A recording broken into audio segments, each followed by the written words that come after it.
5, 4, 3, 2, 엔진 점화. 26, 누리호가 발사되었습니다.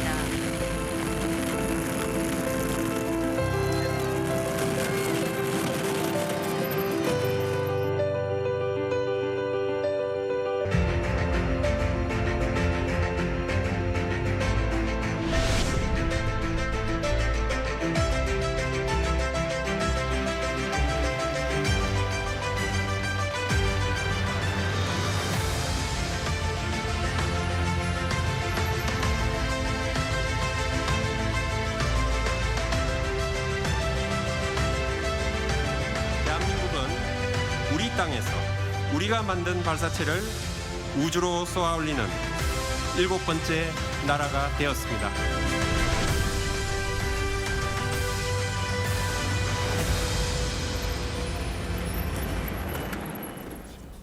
예, 이 국내 기술로 만든 한국형 우주 발사체 누리호 발사에 성공하면서 대한민국의 우주가 활짝 열렸습니다. 누리호 발사 성공의 의미와 향후 한국 우주 산업의 미래, 장영근 한국항공대 항공우주기계공학부 교수와 함께 자세히 짚어보도록 하겠습니다. 안녕하세요. 네, 안녕하십니까?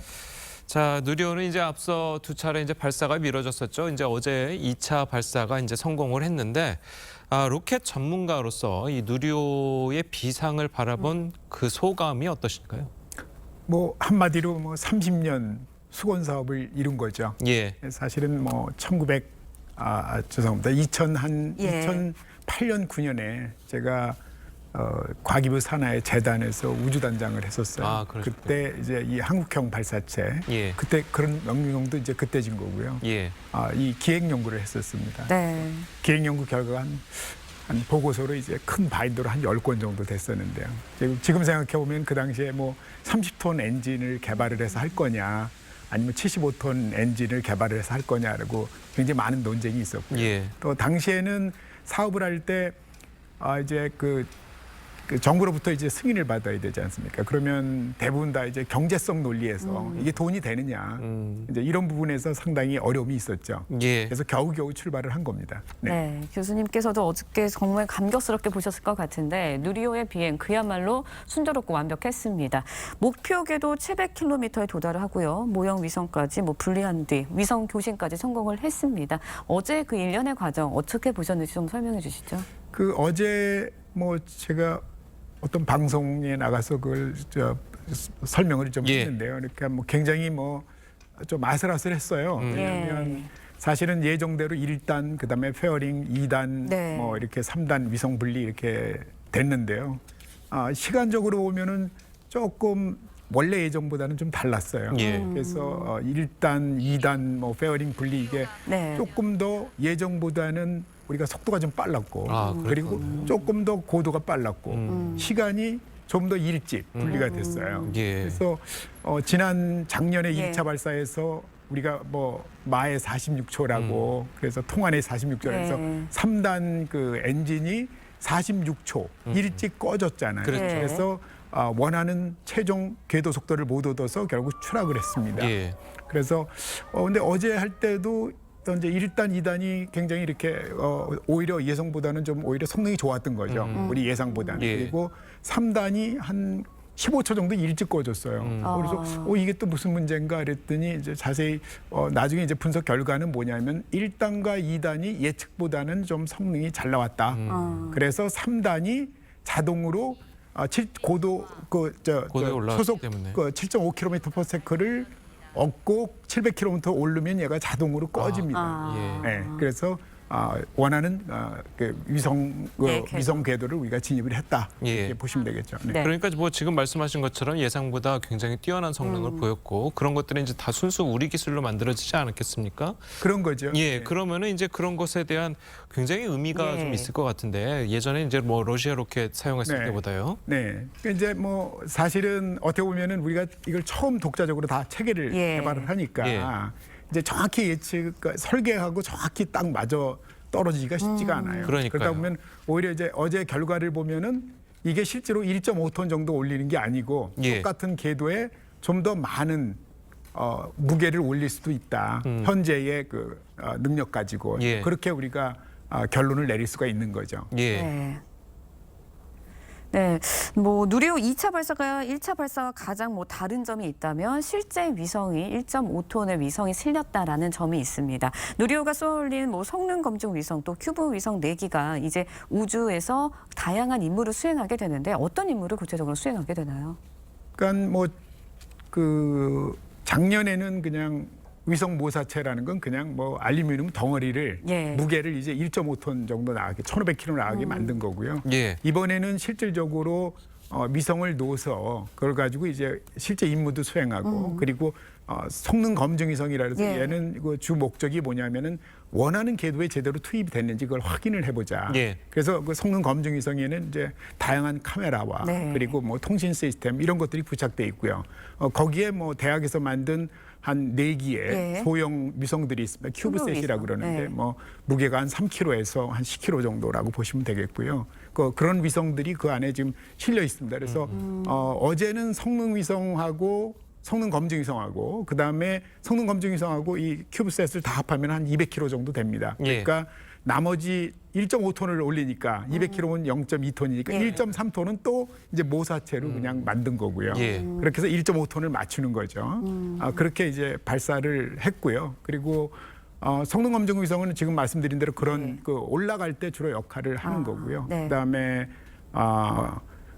각종 그 큐브셋은 위성? 이제 예. 나름대로의 그 탑재체를 싣고 있습니다. 그래서 뭐 어떤 탑재체는 뭐 예를 들면 적외선 카메라를 예. 실어서 지상의 그 어떤 뭐 여러 가지 그 열이 나는 부분들의 예. 촬영이라든가 그다음에 뭐 그 미세먼지를 예, 측정한다든가 뭐 미세먼지. 예. GPS를 사용해서 대기 상태를 연구한다든가 이런 여러 가지 임무들이 들어가 있습니다. 예.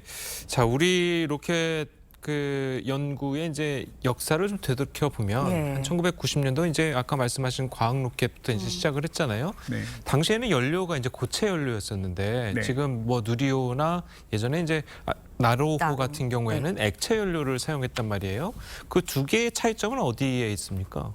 고체 연료는 일반적으로 이제 아주 그 출력이 아주 크진 않습니다. 아, 출력이 크려면 굉장히 대형으로 만들어야 되고요. 그러니까 예. 우리가 보통 ICBM 같은 경우는 이제 고체로 하는 이유가 얘는 그냥 연료를 처음부터 이렇게 고화를 시켜서 준비를 해놓은 거기 때문에 예. 언제든지 점화만 시키면 나갑니다. 근데 이제 액체 로켓은 우리가 실질적으로 발사하기 전에 주입을 해서 예. 그래서 이제 발사를 해야 되니까 아무래도 무기로 쓰기에는 미사일로 쓰기에는 조금 불리하죠. 예. 그래서 최근에는 러시아와 중국도 대부분 다 미사일은 이제 고체 쪽으로 가고 있고요.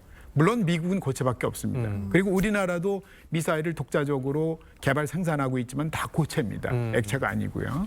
네. 그럼 이제 우주로 쏘아 올릴 때는 고체는 조금 부족하다 이런 말씀이시죠? 그런 거죠. 대부분 이제 고체 로켓으로 만드는 발사체는 예. 대부분 다 소형 발사체입니다. 예. 그러니까 아마 그 대부분 다 이 위성체 무게가 많아야 한 1톤 정도, 뭐 그런 정도 수준이라고 보시면 ICBM 됩니다. 정도밖에 안 되겠네요. 그러니까 뭐 그런 위성을 쏠 수준이죠. 수는 없겠고. 네. 네. 알겠습니다. 우리나라 우주 시대의 문이 활짝 열렸는데 누리호 3호기 내년 초에 발사 예정이고요. 2027년까지 신뢰성을 높이기 위해서 모두 4차례의 발사를 또 앞두고 있습니다.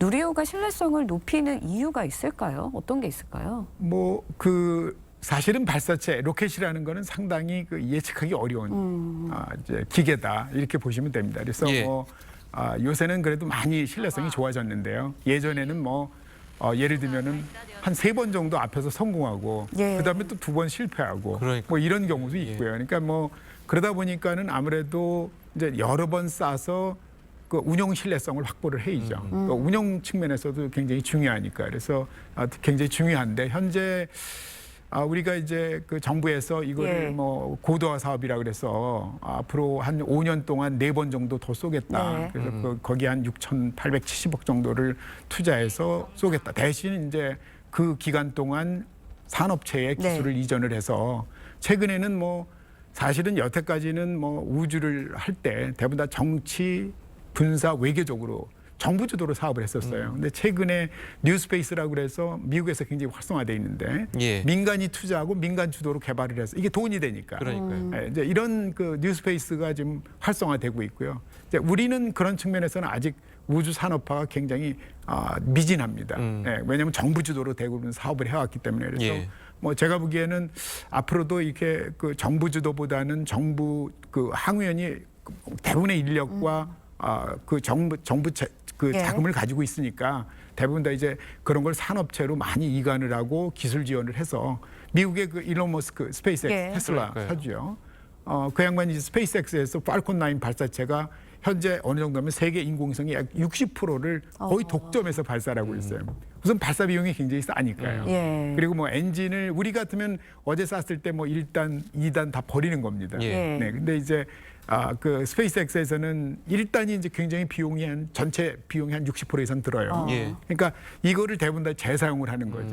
그러니까 예를 들면 바다에 떨어뜨리는 게 아니고 여기에 보조 로켓을 달아서 그러니까 연료를 남깁니다. 그래서 그걸 가지고 떨어지는 거를 그러니까 그 일단 떨어지고 뭐 하는 거를 수거를 하는 거죠. 그래가지고 다시 원위치로 오게 하는 거죠. 예. 그러니까 보통은 그래서 발사지는 아니더라도 예를 들면 뭐 태평양 상공에 드론십이라고 이렇게 만들어서 거기에 플랫폼에다가 착륙을 시키는 거죠. 예. 그런 식으로 재사용을 하고 있습니다. 그러니까요. 네. 참 우리나라가 이제 뭐 달 탐사도 앞두고 있다고 그러고 이제 우리 앞으로 이제 우리 항공 우주 산업의 미래가 어떤 길로 갈지 이제 굉장히 궁금한데 교수님 보시기에는 앞으로 우리 항공 우주 산업의 미래는 어떻게 예측을 하시겠습니까? 뭐 방금 전에 말씀드렸지만은 우리가 어떻게 보면은 굉장히 늦었지 않습니까? 예. 그러니까 뭐 지금 현재 우리 그 누리호라는 게 보면은 굉장히 올드 패러다임의 로켓 기술이에요. 예. 근데 그나마도 이 정도 하는 나라가 세계적으로 이렇게 한 10여 개국밖에 안 된다라는 예. 거고요. 그 정도로 어려운 기술이고 또 이게 경제성 논리에 밀려가지고 안 하죠. 예. 선진국에서도 이거 하면 돈돼 이렇게 다 따지니까 이제 그런 부분에서 이제 올드 스페이스에서는 이 발사체 사업을 쉽게 하지 못했는데 앞으로는 뭐 지금 그 뉴스페이스라는 거는 민간 주도로 그러니까 이게 저비용 발사체가 나오니까 너도 나도 이제 우주에 쉽게 가는 거예요. 돈이 싸니까. 그러다 보니까 지금은 뭐냐면 세계적으로도 중국만 해도 한 24개, 예. 25개 정도의 저비용 발사체, 상용 발사체 회사가 있습니다. 미국도 한 20여 개 이상이 있고요. 그러니까 세계적으로 한 이런 유사한 발사체를 만드는 상용 회사들이 한 100여 곳이 있습니다. 아주 치열하게 경쟁하죠. 그래서 이제 우리가 그런 경쟁에서 살아남기 위해서는 결국은 이제 그 상업화하기 위한 산업체 주도의 그런 어떤 그 우주 산업을 키워야 된다. 이것이 이제 우리가 앞으로 나가야 될 방향입니다. 예, 알겠습니다. 자, 오늘 교수님 말씀은 여기까지 듣겠습니다. 잘 들었습니다. 네, 고맙습니다. 감사합니다. 네.